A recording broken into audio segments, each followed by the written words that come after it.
ठीक है, तो आज की क्लास में हम क्या पढ़ने वाले हैं, हेलो एल्केन्स और हेलो एरीन्स के बारे में, जो प्रिपरेशन है। ठीक है, इसमें 3 पार्ट में हम चैप्टर को कवर करेंगे। सबसे पहला पार्ट में कवर होगा that is known as preparation of haloalkanes and haloarenes. ठीक है, बनाना कैसे है, किस किस केमिकल रिएक्शन से इन्हें बनाया जा सकता है या कैसे कैसे बनते हैं।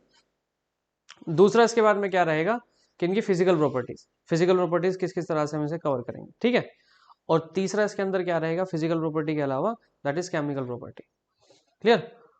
तो यहाँ पे ये तीनों के तीनों पार्ट में इसको कवर करना है अपने को। तो हम जो प्रिपरेशन स्टार्ट कर रहे हैं, सबसे पहले उस पॉइंट की बात करते हैं।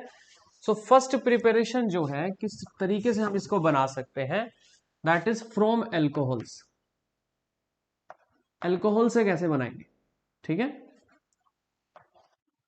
तो सबसे पहला प्रिपरेशन है फ्रॉम एल्कोहल।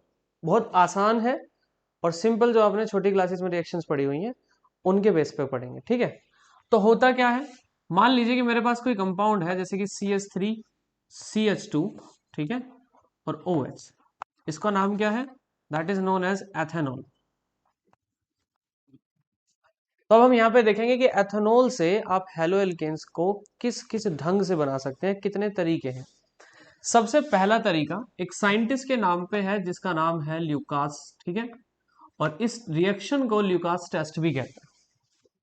ल्यूकास ने क्या समझाया कि अगर आप कभी भी इसके एथेनॉल के ऊपर या किसी भी अल्कोहल कंपाउंड के ऊपर HCl डाल दें in the presence of ZnCl2 और हीट भी कर दें, तीनों काम कर दें, तो यहां से आप डायरेक्टली क्या देखेंगे कि ये जो क्लोरीन है ये OH के साथ में क्या हो जाएगा, अपनी जगह को सब्सटीट्यूट कर लेगा, मतलब एक जगह पे दूसरी जगह चेंज कर लेंगे आपस में।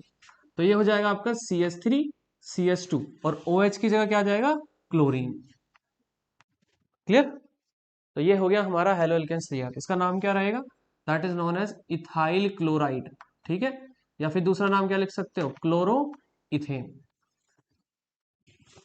ठीक है, बाय प्रोडक्ट्स क्या रहेंगे, जैसे HCl था तो आपके पास में बाय प्रोडक्ट हो जाएगा H2। हम मेनली बाय प्रोडक्ट पे फोकस नहीं करेंगे। क्यों नहीं करेंगे, क्योंकि बाय प्रोडक्ट का खेल ऐसा है कि हमें बाद में उसे रिमूव करने के लिए अलग अलग फिजिकल प्रोसेसेस को अप्लाई करना पड़ता है। फिर भी मैं आपको लिख रहा हूं कुछ जिससे कि आपको ध्यान रहे। तो बाय प्रोडक्ट हमारा इसके अंदर क्या है, दैट इज H2। क्लियर। अब सवाल ये है ल्यूकास टेस्ट का कि अगर हमारे पास कभी भी 1 डिग्री 2 डिग्री 3 डिग्री कंपाउंड आ जाए तो उसके आधार पे हम कैसे इसको डिस्टिंग्विश करेंगे। एक क्वेश्चन आता है पेपर में कि ल्यूकास टेस्ट को, ठीक है, किस किस पर्पस के लिए यूज किया जाता है।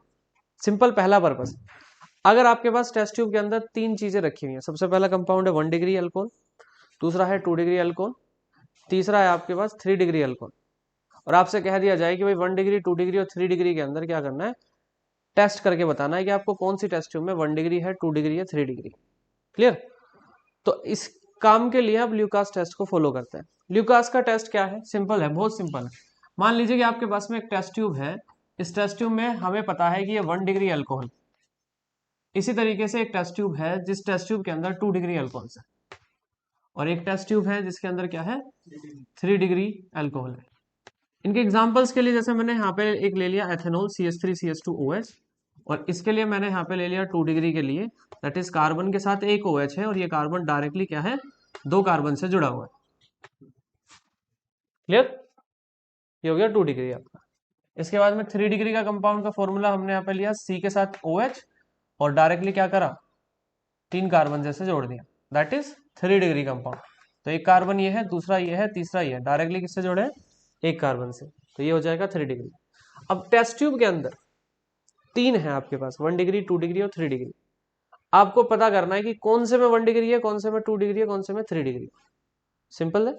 तो क्या करना है आपको, कभी भी अगर कभी आपके पास 1 डिग्री टेस्ट होता है, तो अगर आपने 1 डिग्री लिया तो आपको ल्यूकास के रिएजेंट में सबसे पहले HCl उसके अंदर डालना है, पहला काम।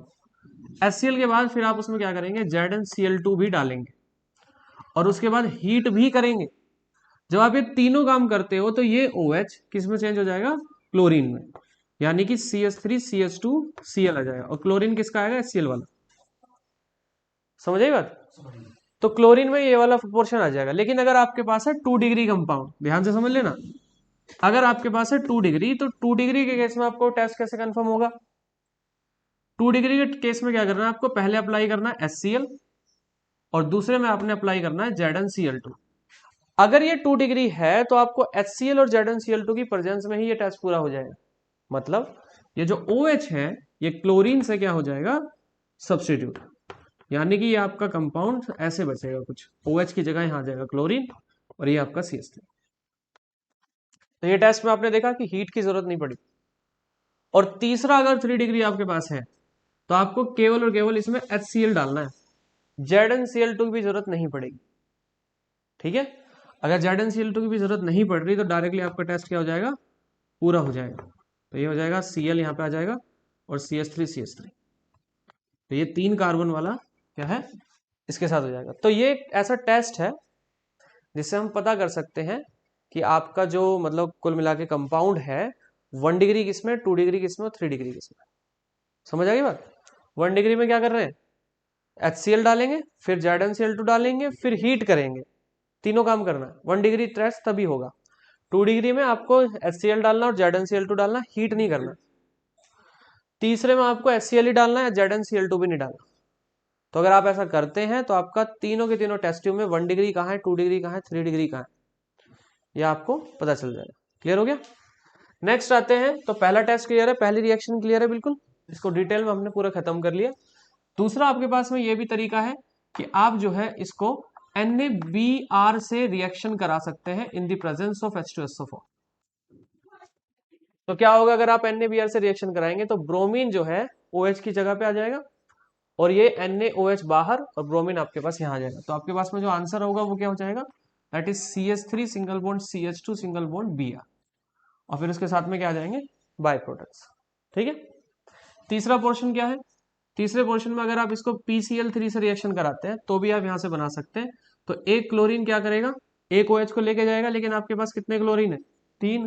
तो इसके हिसाब से क्या होगा, तीनों के तीनों आप प्रोडक्ट बना सकते हैं। मतलब यहाँ पे 3 CH3 CH2 OH बनेंगे, और सॉरी Cl बनेंगे, और फिर से बाय प्रोडक्ट फॉस्फोरस के साथ में 3 OH आ जाएंगे। ठीक है।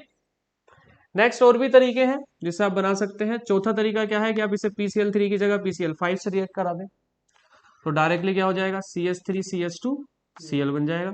फिर से आपके बाय प्रोडक्ट, हम बाय प्रोडक्ट की काउंटिंग नहीं कर रहे हैं बिकॉज अपने को पढ़ना ही नहीं है, फायदा ही नहीं है उसका। ठीक है। तो डायरेक्टली आप रिएक्शंस पे ज्यादा फोकस करें।